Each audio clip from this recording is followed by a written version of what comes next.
On va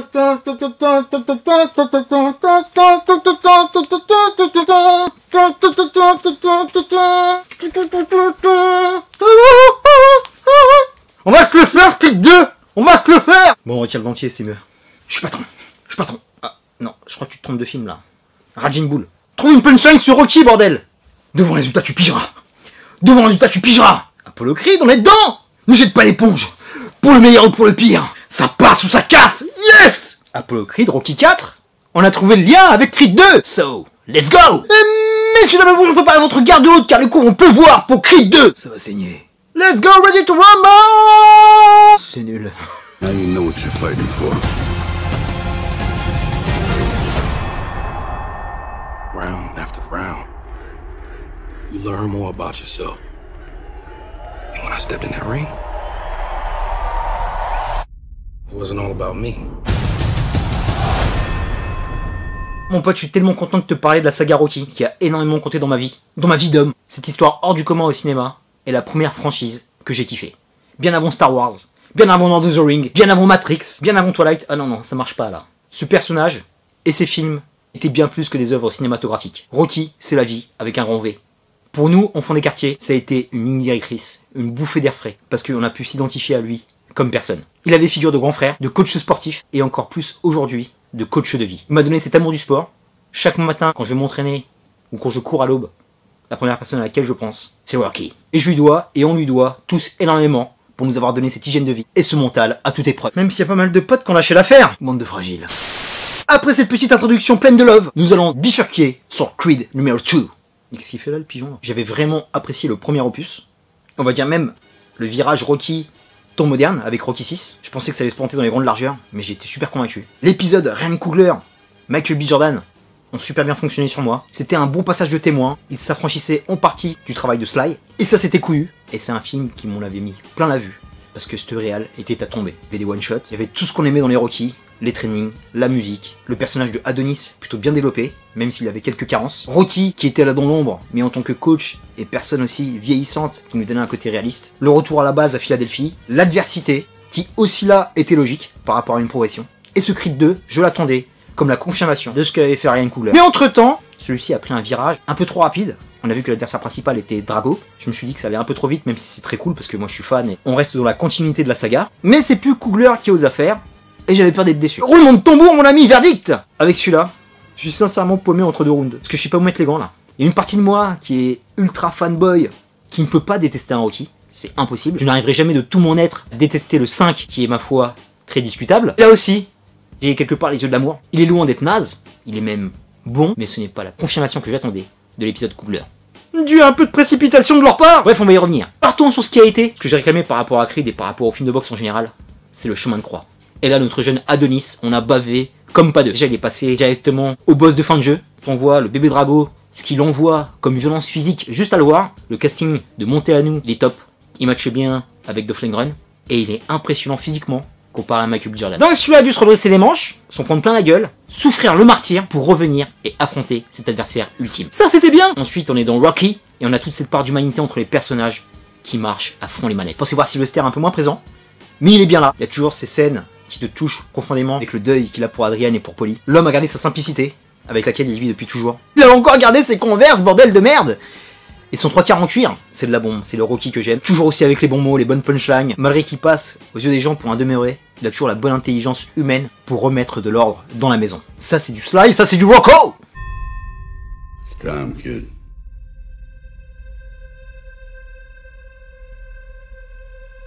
Autre chose, tu vas me faire dire quelque chose un peu plus loin. Drago, c'est vraiment la plus grosse réussite de ce film. Quel kiff. Ils ont développé son background, toutes les conséquences de Rocky 4. Il y a même des surprises, avec un personnage qui revient, je m'attendais pas du tout à voir ça.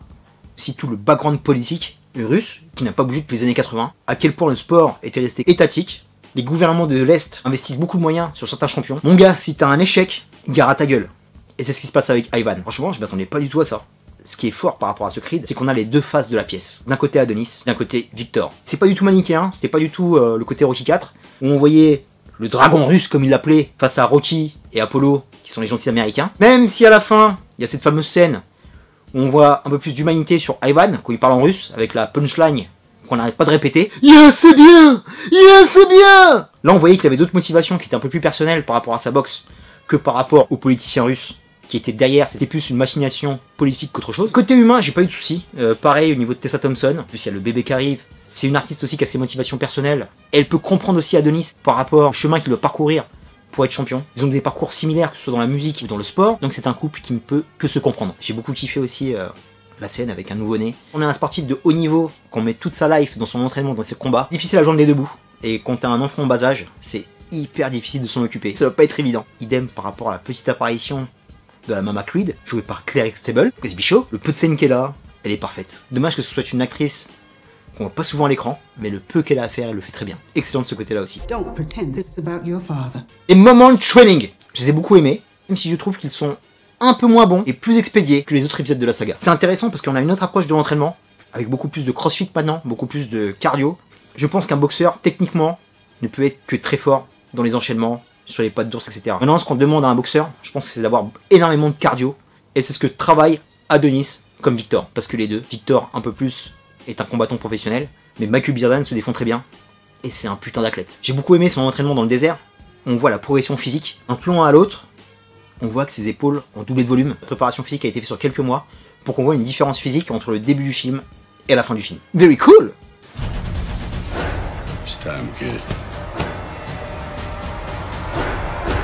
Après c'est un film à lourd symbole, parce que c'est Rocky IV des années 2000, on va dire. Le moment où Rocky croise justement d'Ivan dans le resto, c'était magnifique. C'était les scènes légendaires qu'on aime au cinéma, comme Al Pacino et Robert De Niro dans Heat. Et Rocky a toujours beaucoup d'indulgence par rapport à ses adversaires. Même s'il a un grand cœur, tu sens qu'il pourra jamais vraiment pardonner le geste de Drago. Et là tu sens qu'il y a un mur entre les deux, quoi. Et les deux acteurs jouent parfaitement ce moment d'excellence. Un autre symbole très sympa pour les fans de The Wire. Mec qui a pas tes maths The Wire, il prend ses gants, il monte sur le ring et on le tabasse à 10. C'est pas possible. On est en 2018, tu dois avoir vu The Wire. La symbolique qui m'a beaucoup touché, on voit que c'est Haven Parksdale qui coach Wallace, qui est Michael B. Jordan, et son coach intérimaire. Et c'est le fils de Duke. C'est vrai que j'ai complètement zappé par rapport à Creed 1. Ça fait plaisir de le voir, c'est aussi un bon acteur qu'on voit pas assez. Le petit fanservice a bien fonctionné sur moi. On a fait le tour pour ce qui a fonctionné, maintenant nous allons passer en bémol zone, mon gars. J'ai un petit problème avec la réalisation, c'est une réalisation qui est correcte, mais de ce que j'avais vu sur Rocky 6 et toutes les fulgurances de Ryan Coogler sur le Creed, je suis vraiment resté sur ma faim. Il n'y a rien d'exceptionnel, c'est juste bien. Il y a quelques plans qui sont jolis, comme celui de la piscine, où Michael se remet petit à petit de ce qu'il a pris dans la gueule. Ça fonctionne, mais ça va pas plus loin, ça tombe pas des choses qu'on aurait aimé voir sur le 8ème épisode de la saga. Parce que ça reste Rocky 8, je suis désolé, c'est peut-être Creed, il a besoin de faire son chemin, mais Rocky est toujours là, et c'est grâce à lui que le film tient. Si Sly n'est pas là, je pense que ce film-là, je l'aurais pas apprécié. Le film tient encore sur ses épaules. Et ça, c'est vraiment un gros problème par rapport au personnage d'Adonis. Il lui avait passé beaucoup de choses sur le premier Creed. Je comprenais son chemin, ce qu'il en avait bavé d'avoir été tout d'abord abandonné par son père, et d'avoir vécu après dans son ombre, de vouloir rattraper la légende. On comprenait que le mec en prenait plein la poire, y a pas de souci. On comprenait qu'il devait aussi chialer, ça reste un homme, un humain. T'as beau être un boxeur et un dur, la vie pour tous ces sportifs n'est pas une promenade de santé. J'avais capté, mais dans celui-là, il est encore pire que dans le premier. C'est un putain d'ingrat, il fonce tête baissée dans les pièges. Tout le monde lui dit de ne pas faire de la merde, mais lui continue à faire de la merde. Je veux bien, mais il le fait super mal. La façon dont il joue Michael B. Jordan, c'est un acteur que j'apprécie beaucoup, je l'ai apprécié pratiquement dans tous ses films. Mais sur ce film-là, la plupart du temps, c'est une tête à baffe. Donc t'as du mal à t'attacher à lui, et quand le film où le héros principal te fout des fois la rage, bah tu l'as en travers de la gorge. Tu te demandes même s'il mérite tout ce qu'il a. Il a que des belles personnes autour de lui, sa mère, sa femme, il a Rocky, l'être humain le plus sympa de la planète, et le mec ne fait que leur chier dessus. Non, je suis pas d'accord. Même que ça dure un petit peu au début du film, mais ça a duré pratiquement sur tout le film. Il relâche un peu la pression sur la fin, mais c'était d'un relou. Michael B, t'as fait une super année avec Black Panther, le petit film sur HBO était sympa, tu l'as bien joué. Bon alors celui-là, tu m'as arrêté mon gars, pas content. Autre chose aussi qui m'a vraiment chiffonné, tu ramènes Drago sur le deuxième épisode. Si tu veux que la franchise Rocky se relance et marche sur plusieurs épisodes, la production a eu des couilles. Ce film-là, t'aurais dû l'appeler Drago et développer que le côté Ivan et Victor, mettre Creed en arrière-plan. Et dans un troisième épisode, t'aurais fait monter la meringue bien comme il faut pour nous donner un affrontement entre les deux. Ça aurait été une putain de bonne idée, parce que là, tout a été expédié. Les trainings, les combats. Le premier combat qui m'a foutu les boules, parce que je ne savais même pas que c'était un combat pour le titre, j'avais même pas capté. Le mec était plus focalisé sur sa Mustang que sur sa ceinture. Il a une ceinture WBC dans les mains, Limite, ils sont bas les couilles. C'est le titre suprême pour un boxeur. WBC, mon gars. Pas IBF, pas WBA. WBC, c'est un symbole pour tous les boxeurs du monde entier. Et là, ça passe à la trappe. Arrêtez de vous foutre de la gueule des boxeurs qui luttent pour ces ceintures. Et sincèrement, le public aurait suivi. T'es à fond et taqué sur la revanche de Creed contre Drago, sur la revanche de Ivan contre Rocky, et même ça, tu l'exploites pas. On nous donne une belle scène qui est expédiée dans le restaurant, et les mecs sont face à face dans les coins. Il n'y a aucune interaction entre les deux. Regard contre regard, un peu de trash talk. Il n'y avait aucune tension entre les deux. Ça, on aurait voulu le voir aussi. Je sais pas si ça a été coupé en montage, mais on n'a rien vu de tout ça. Pas cool! Victor Drago, son of Ivan Drago, who infamously killed Apollo Creed, appeared today to issue a challenge to Adonis Creed. Don't do this. I ain't got a choice. That's the same thing your father said, and he died right here in my hands. Et autre chose qui m'a complètement sorti du film. Tessa Thompson, ça se passait super bien. Sur Creed 1, je la kiffais. Elle est nickel.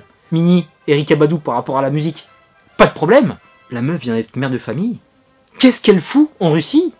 À rentrer avec son mari en chantant, en narguant le public russe? On n'a pas peur de vous? T'es de la gueule du monde? C'est complètement illogique. Une femme de boxeur, je suis désolé, tu as peur pour ton mari et tu ne veux pas qu'il se fasse ratatiner la gueule devant toi en direct. En général, elle reste à la maison, je sais même pas si elle regarde des matchs. Et au bout du premier round, elle fait du trash talk. C'est quoi ce truc de ouf? Pourquoi vous avez fait ça? Vous avez ruiné son personnage en 2 scènes. Ridicule. Ça, ils m'ont énervé là. Et pareil pour les combats, on les ressent pas. On n'a pas la longueur, on voit pas le nombre de rounds qu'il y a. Le combat final, je ne sais même pas en combien de rounds il se passe. Il y a aussi la délocalisation symbolique en Russie. Adonis va combattre à Moscou, il se prépare dans le désert, avec un maximum de chaleur. Je veux bien comprendre, parce qu'il va en prendre plein la poire, donc il a besoin de cardio, moins d'oxygène, ok. Mais on ne le voit pas arriver en Russie. On le voit pas arriver à l'aéroport, dans son hôtel. Il n'y a pas ce cheminement, il n'y a pas les coulisses qu'il y avait dans Rocky. Rien que dans Rocky 1, Sly allait faire une reconnaissance visuelle d'où il allait se battre. Là, mon gars, il débarque en terre hostile, et le mec est chez lui. Il n'y a pas un truc qui cloche, là. Vous pouvez pas installer les trucs comme il faut les installer. Il faut installer la tension dans les fights. Pas les vestiaires. On a des entrées. T'as l'impression que c'est un spectacle de Jean-Michel Jarre. Son et lumière de partout. À un moment, revenez au basique, quoi. Je sais qu'en 2018, il faut en foutre plein la vue. Il faut que ce soit visuel et ça éclate. On a eu un petit peu de frissonnement sur l'entrée de Victor qui était chez lui. L'autre qui rentre, là.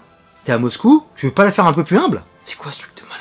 J'ai eu une affiche en bas de chez moi qui disait Creed 2, l'élève a dépassé le maître. L'élève, Michael B. Jordan, est encore à des milliards d'années de Rocky et de Sly. Il a encore beaucoup de chemin à faire. Donc les punchlines publicitaires comme ça, fermez-la une bonne fois pour toutes. C'est quoi ce manque de respect? C'est vraiment des bouffons. Je pense qu'on a fait le tour du ring sur le Creed 2. Pour conclure sur Creed 2, j'étais vraiment content de voir cette saga Rocky. Mais avec ce qui s'est passé dans ce film, tu sens que c'est la fin de Sly. Et que là, c'est un passage de témoin avec une certaine musique qu'on a eu, je vois pas revenir. Est-ce que ça va tenir sur Adonis? Je suis très perplexe. À part si c'est un bon réal qui reprend les choses en main et qui le dirige mieux que ce réal-là, je vois pas comment ça peut bien se goupiller, quoi. Rebut sceptique! Beaucoup de choses ont fonctionné, mais ça manque d'audace, ça manque de fougue, ça manque de cœur qu'on avait sur les autres Rocky. En tant que sportif, quand je joue à un Rocky, je suis galvanisé. J'ai envie d'aller choper mes baskets et mon survêt tout crado et d'aller cavaler dans la rue. Et celui-là, il m'a pas donné envie. Et ça, c'est fâcheux! Big up à Stallone, je suis super content de voir Sly. Encore une magnifique prestation de Ivan Drago, de Dolph Lundgren, quel putain d'acteur, dans Aquaman et dans celui-là, des relancements de carrière direct. Et les gars, tous les deux, gros message, si vous pouvez nous faire un Expendables numéro 4, pas Peggy 13 comme le dernier, il y a moyen de faire quelque chose d'énorme, en hommage aux années 80, s'il vous plaît, faites-le. Vous tenez encore le coup, vous êtes présent devant une caméra, comme rarement les acteurs sont présents de nos jours. S'il vous plaît les gars, faites quelque chose. Je vous aime d'amour, vous êtes ma jeunesse, vous êtes aussi ma vieillesse, vous êtes encore là. Donc on a envie de profiter de vous les gars à l'écran. Do it. Grosse dédicace à mon frère Zit El Hedge pour cette magnifique avant-première. Une semaine à l'avance, c'était presque une vraie avant-première sans l'équipe du film. Ça, il a pas voulu se déplacer. Pas cool. Quand est-ce que tu vas venir au quartier nous voir? On kiffe ici, bordel. Méchant, va. Minus pour Creed 2, je te dis à très bientôt pour de prochaines vidéos. D'ici là, porte-toi bien. Je te mets à gauche-droite plein d'amour. Et je te dis peace and box. Pum, pum, pum, pum, pum, pum, pum, pum, pum, pum, pum.